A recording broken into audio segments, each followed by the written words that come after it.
উপকার কার সেটা বিবেচনা করতে হবে প্রথমে। নির্বাচনে উপকার হচ্ছে জনগণের, কেননা জনগণ তার রায় দিতে পারে এবং তার পছন্দের মানুষকে তার হয়ে কাজ করার জন্য দায়িত্ব দিতে পারে।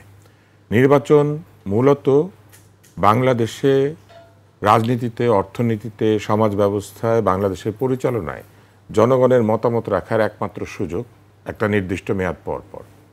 এরপর জনগণকে পাহারা দিতে হয়, জনগণ আর রায় দিতে পারে না।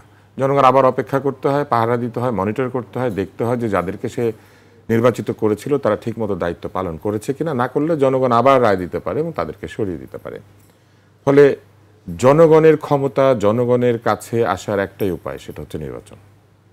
এখন এই প্রক্রিয়া কাদেরকে ক্ষতিগ্রস্ত করে? তাদেরকে ক্ষতিগ্রস্ত করে যারা মনে করে যে জনগণ আসলে মতামত দেওয়ার উপযুক্ত না, জনগণকে শাসন করতে হবে, জনগণের মাধ্যমে শাসক হওয়ার দরকার নাই, জনগণকে বাদ দিয়ে তাদেরকে শাসন করে ক্ষমতা থাকতে হবে। এরা মূলত নির্বাচনকে পছন্দ করে না। দ্বিতীয় হচ্ছে, অনির্বাচিত থাকলে কারো কাছে জবাব দিতে হয় না, আপনার কোনো দায় নাই, আপনার কোনো মেয়াদ নাই, আপনি যেভাবে এসেছেন আপনি সেভাবেই থাকবেন এবং আপনি ইচ্ছা হলে যাবেন, না হলে যাবেন না। কারণ আপনার আসার প্রক্রিয়াও ঠিক নাই, আপনার যাওয়ার প্রক্রিয়াটাও ঠিক নাই। তো এরা মনে করবে সবসময় যে নির্বাচনের তো আসলে দরকার নাই, কারণ তারা তো নির্বাচন ছাড়াই এসেছেন, নির্বাচন ছাড়াই থাকবেন এবং নির্বাচন হলেই তারা আর থাকতে পারবেন না। একটা সরকারের মধ্যে সবসময় যে সব লোক জনগণের মঙ্গলের জন্য কাজ করে, এটা হয় না কখনো। পৃথিবীর সবচেয়ে গণতান্ত্রিক সরকারের মধ্যে দু একজন অগণতান্ত্রিক এলিমেন্ট থাকে। এই গণতন্ত্রের কাজই হচ্ছে অগণতান্ত্রিক এলিমেন্টদেরকে নিয়ন্ত্রণ করা। জনগণের প্রথম শক্তি হচ্ছে তাদের সংখ্যা, তারা মেজরিটি।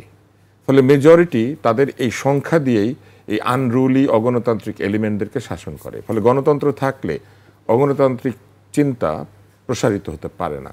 ফলে নির্বাচনের হলে ক্ষতিকার এই অগণতান্ত্রিক শক্তির, যারা মনে করে যে তারা যে কোনোভাবে তাদের ইচ্ছা মতো আইন পরিবর্তন করে কিংবা গায়ের জোরে কিংবা কোন একটি মহলের সমর্থনে তারা থাকবেন, তারা মুরব্বি।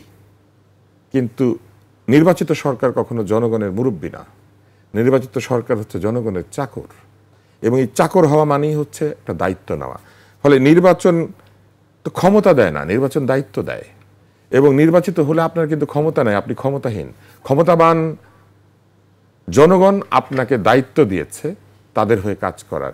এই সরকার, যে সরকার এখন আমাদেরকে শাসন করছেন, আপনি লক্ষ্য করবেন যে প্রধান উপদেষ্টা বলেছিলেন যে ছাত্ররা, এই তরুণ যুবক যারা আন্দোলন করেছেন তারা তার নিয়োগকর্তা।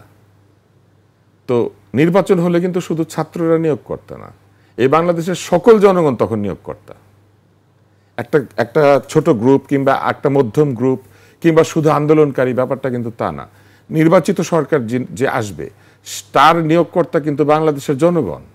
এবং সেইখানে নির্বাচনের নিয়ম অনুযায়ী যে তাদেরকে পছন্দ করে না তাদেরকে ওই যে সংখ্যার কারণে, রায়ের কারণে মেনে নিতে হবে যে 5 বছর শাসন করার দায়িত্ব তারা পেয়েছেন। ফলে নির্বাচন হলে উপকার হচ্ছে জনগণের, আর নির্বাচন হলে ক্ষতি হচ্ছে যারা অগণতান্ত্রিক শক্তি। কারণ নির্বাচন হলেই তো তারা শূন্য, তারা জিরো, তাদের কোনো মূল্য নাই।